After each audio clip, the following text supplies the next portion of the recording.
ബഹിരാകാശ യാത്രികരായ ബുച്ച് വിൽമോറിനെയും സുനിത വില്യംസിനെയും തിരികെ ഭൂമിയിലേക്ക് എത്തിക്കുവാനായുള്ള നാസയുടെ സ്പേസ് എക്സ് ക്രൂട്ടൺ കെന്നഡി സ്പേസ് സെന്ററിൽ എത്തിച്ചു.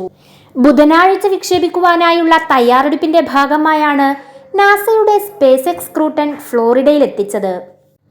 മാധ്യമ അംഗങ്ങളും ഏജൻസി ഉദ്യോഗസ്ഥരും അടങ്ങുന്ന ചെറിയൊരു സംഘത്തെ അഭിവാദ്യം ചെയ്തുകൊണ്ട് നീല ഫ്ലൈറ്റ് സ്യൂട്ടുകൾ ധരിച്ച് 4 ക്രൂട്ടൺ അംഗങ്ങളായിരുന്നു നാസ ഗൾഫ് സ്ട്രീം വിജെറ്റിൽ വെള്ളിയാഴ്ച ഉച്ചതിരിഞ്ഞ് കെന്നഡി സ്പേസ് സെന്ററിൽ ഇറങ്ങിയത്. ക്രൂട്ടൺ ഡ്രാഗൺ എൻഡുറൻസ് ബഹിരാകാശ പേടകത്തിനുള്ളിൽ ഭൂമിയുടെ താഴ്ന്ന ഭ്രമണപഥത്തിലേക്ക് പറന്നുയരും. തുടർന്ന് വ്യാഴാഴ്ച രാവിലെ 10 മണിയോടെ ISSുമായി ഡോക്ക് ചെയ്യും.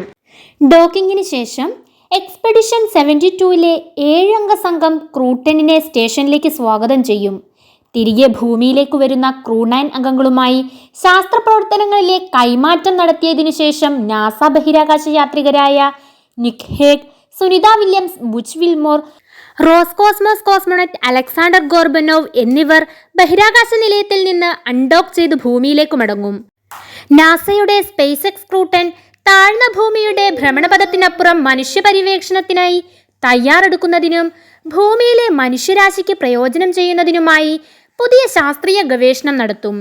വരും തലമുറയിലെ ബഹിരാകാശ പേടക രൂപകൽപ്പനകൾക്കായി മെറ്റീരിയൽ ഫ്ലേമബിലിറ്റി ടെസ്റ്റുകൾ നടത്താനും ഹോം റേഡിയോ വഴി വിദ്യാർത്ഥികളുമായി ഇടപഴകാനും ഭാവിയിലെ ആഴത്തിലുള്ള ബഹിരാകാശ ദൗത്യങ്ങൾക്ക് വിലപ്പെട്ട ഉൾക്കാഴ്ചകൾ നൽകുന്നതിനുമൊക്കെയായിട്ടുള്ള പഠനങ്ങളിൽ പങ്കെടുക്കുവാൻ ക്രൂട്ടൺ ലക്ഷ്യമിടുന്നു.